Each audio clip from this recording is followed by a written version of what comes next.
Time now for Sit Sixero. This is where I get 60 seconds to talk about anything.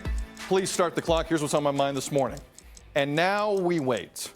The jury in the Derek Chauvin trial is currently in deliberations down in Minneapolis. For the last 3 weeks, we've witnessed more than 40 witnesses called, all of whom in some way could speak to the murder of George Floyd 11 months ago. It's in the hands of the jury now. 6 white women, 2 white men, 3 black men, 1 black woman, and 2 multiracial women. While we wait, some are preparing. For what? Some may ask. It's all there on the tape, 9 minutes, 29 seconds worth. Well, this is America, so that's why. National Guard, 3,000 members have already been called into Minnesota. A state already seeing protests following the death of Daunte Wright at the hands of police earlier this month. Also, NBA Commissioner Adam Silver over the weekend said that the league is preparing to postpone games in case players feel the need to protest. Will there be a need? Look, who knows? Derek Chauvin's facing 2 counts of murder, 1 count of manslaughter. Should be an open and shut case, but this is the United States of America. So, we wait. And the world waits. Donnovan Bennett waits with us. Donnovan, with an I Am George Floyd shirt, joining us. Apropos, love you, man. What's about to happen here, Donnovan? I don't know, Sid. I'm fearful, to be honest. I mean, we are told often, hey, trust the system, right? Trust the system. The system works. Well, the system doesn't work for us. The system historically hasn't worked for black people. The killing is often a rogue cop, a bad apple in the heat of rage. Well, the judicial system has lots of checks and balances, yet if we use Minnesota as an example, 1 police officer has been found guilty of police brutality. He happened to be black. White police officers often don't have charges laid, and then when they do, unfortunately, they are let off when you trust the judicial system. So the thought that we should think this is different than Trayvon Martin or Rodney King or in Minnesota, Philando Castile, I struggle to believe that it will be different. And I think, sadly, you're going to see outrage regardless.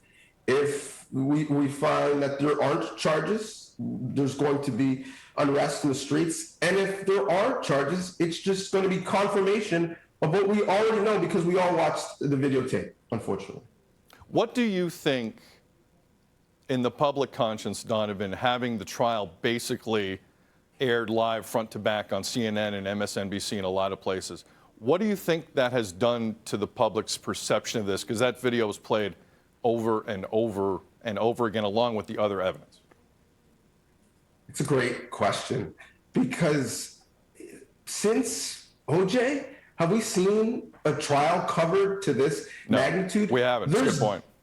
Yeah, there's daily podcasts breaking down what's happening in that courtroom. If you aren't watching it live on CNN or on City in our news recaps at night. And I think what we've had is humanity, not just for George Floyd, who lost his life, who's not going to have his due process. We've had humanity for the people who had to witness that in real time, who were documenting it, videotaping it, and saying how that moment has been stuck with them, and how the defense really has vilified them and said that they were angry, and that's part of the reason why they didn't help and resuscitate George Floyd, is because they had to control the crowd on the sidewalk. We also had some humanity for the jurors, Juror 75, who said early in the proceedings that cops would play Another One Bites the Dust outside of their cars when they're inside black communities, when lives would be lost, almost as if the Minnesota police were antagonizing them.